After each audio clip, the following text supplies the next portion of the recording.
How's it going, everyone? In some of my previous videos, I mentioned a house hack. Well, today I want to break down that house hack and get all up in the numbers and show you exactly why it was such a good deal. Let's get into it. So a little bit about the property. It was a single family residence. I got creative, and actually it's in a B+, maybe A- neighborhood. And what I did was I converted the basement into its own unit. So the upstairs would be a 3-bedroom, 2.5 bath, roughly 1,800 square feet, and the basement or the downstairs is going to be a 2-bedroom, 1 bath, roughly 900 square feet. So now let's look at some of the numbers, and let's start with acquisition. So the property itself, it cost $277,000 to purchase. I had a special loan where I did 5% down, and that came out to roughly $14,000 that I needed as a down payment. Up front, the basement was just a finished basement. It didn't have anything down here, so what I needed to do was build a kitchen and also renovate the bathroom a little bit. That cost me roughly $8,200.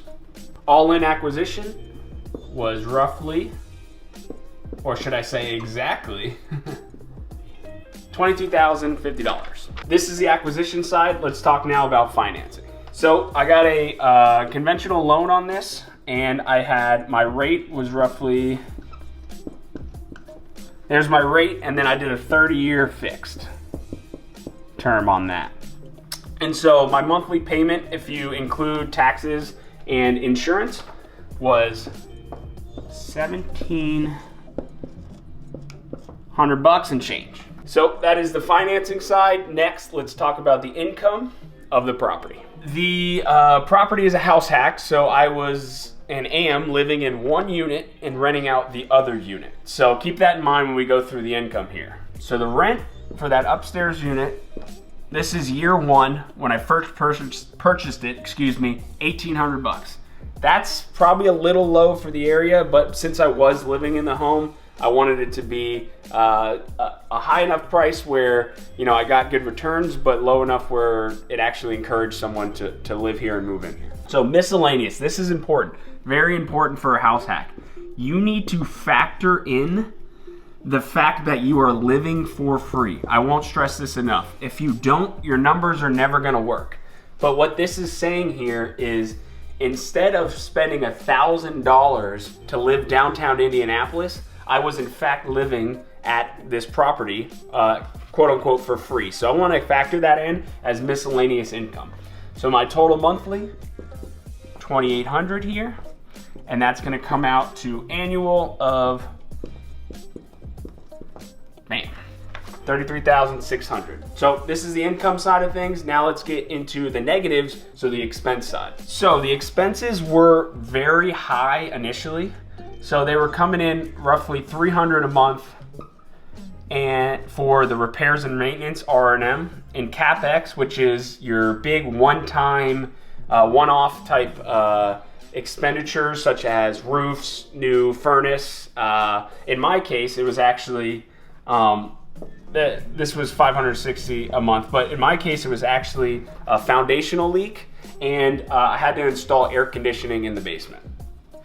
So all in, we got $860 a month, and annually that will come out to $10,320 for that year. This is the expense side, the income side. Now let's factor the results, and I'll show you why this was such a good deal. So for the results, we'll use the green because this was a good deal.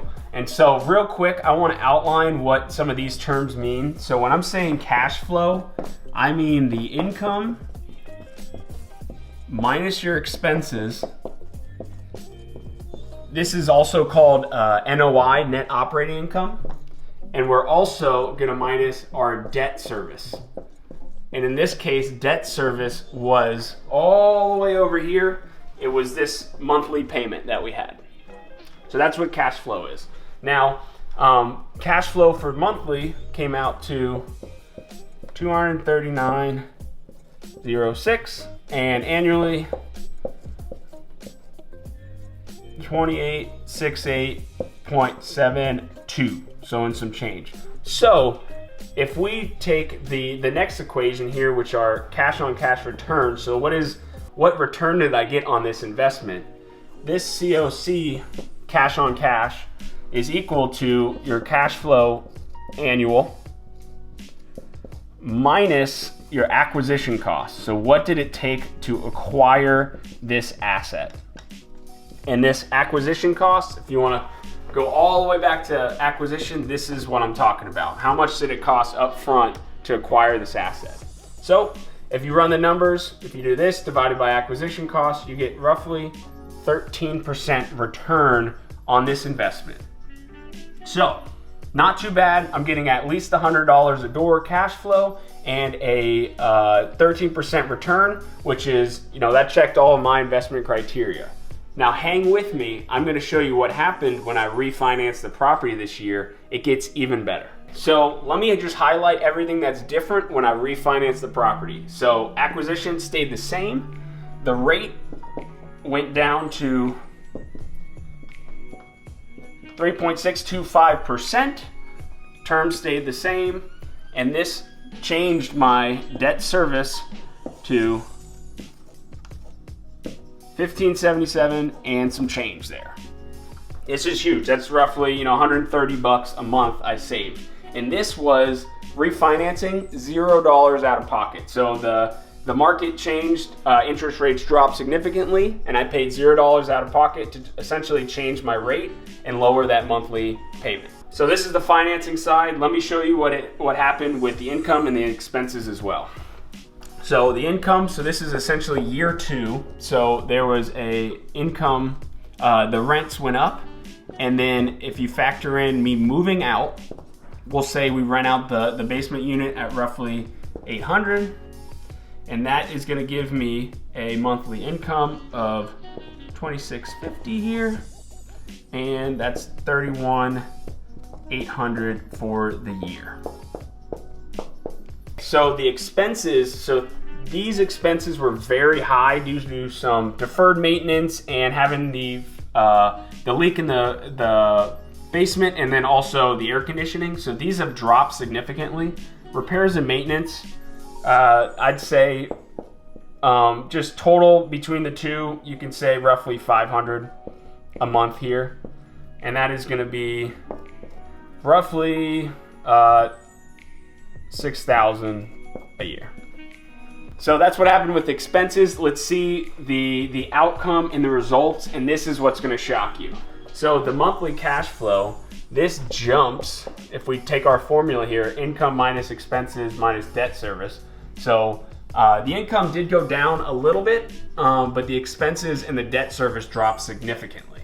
So if you look at cash flow, we were looking at 572 and some change here, and that's going to be an annual cash flow of $6,867.48, and that is much more, almost $300+ more there. And then this is what is just absolutely amazing. If you take that same acquisition cost and with the new cash flow annualized, you get an astonishing 31% return on this investment. And this is what I like to call a absolute home run. Okay, so there you have it. That is essentially my house hack outline, broken down for you by the number. I hope you enjoyed it. Please like, subscribe, and follow. Until next time, Cowboy out.